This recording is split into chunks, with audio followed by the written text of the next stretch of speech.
Hello and welcome.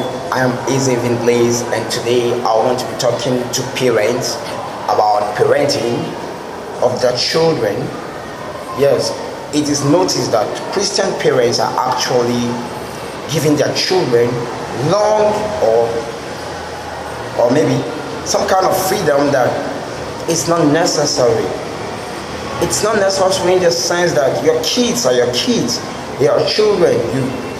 You brought them into this world to teach them, and most especially to teach them in certain values. Most especially for those parents who are Christians, you are trained on a Christian value, and your children are to grow up in such values so that they will grow up and become good people in the society, to also become witnesses to what the Christianity entails. But most parents, no, they actually believe in, I am a Christian, yes, but my child needs to decide, my child needs to do that. That's wrong ideology. If you really need your children to grow in the way that is pleasing unto God, what you do is you grow them up in the values that you've been taught. Grow them up in what you believe, what you have always lived for, what you've also chosen to die for.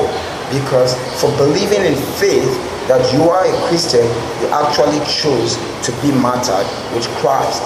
So why should it be that your children will grow up? Some of our parents will actually leave for church, and the children will be in the house sleeping, and the parents will say, oh, when they're asked, why didn't you bring your child to church?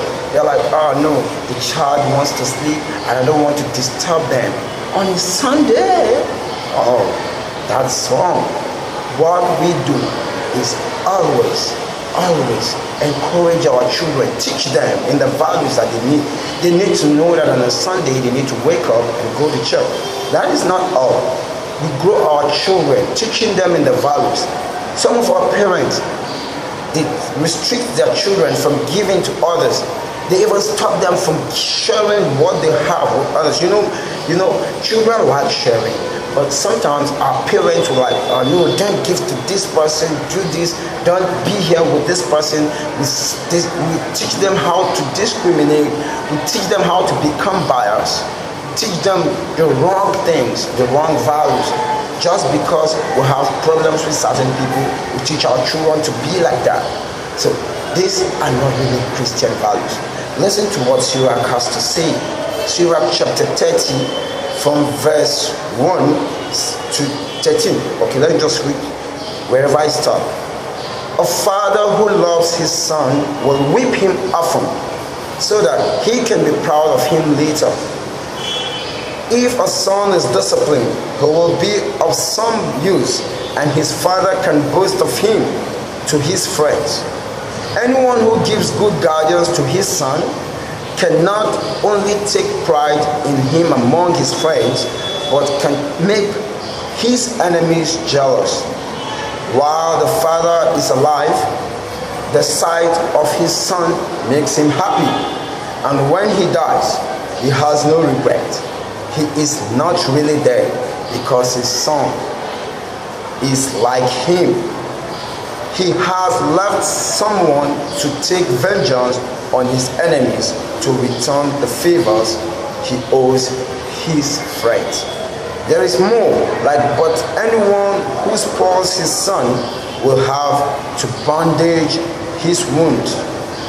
His heart will stop every time he hears a shout. An untamed horse is going to be stubborn, and an undisciplined son is no different. If you pamper your child and play with him, he will be disappointed and a source of grief. You can imagine. Laugh with him now, and one day you will have to cry over him, grinding your teeth in regret. Don't give him freedom while he is young, and don't overlook what he does wrong. Some parents actually do that. They overlook what their children does wrong because they feel that maybe they have time to change. There is no time to change if you don't teach them. And It says, whip him while he is still a child and make him respect your authority. If you don't, he will be stubborn and disobedient and cause you nothing but sorrow. So discipline your son and give him work to do, or else he will be an embarrassment to you. So my dear parents out there, if you want your children to be as good as you want them, then you discipline them, teach them to be what you want them to be. Show them what you want them to be and teach them to live towards it. Don't just tell them, I want you to be a doctor, and you sit down and look at him to be a doctor. He won't be a doctor. If you want him to be a doctor, teach him to be a doctor. Teach him the values that a doctor has, and from there, watch him to be a doctor. He's going to be a good doctor. Thank you, and I am Eze Vinblaise, and thank you for watching. Please like the video, share with your friends, and subscribe to my YouTube page, and God bless you.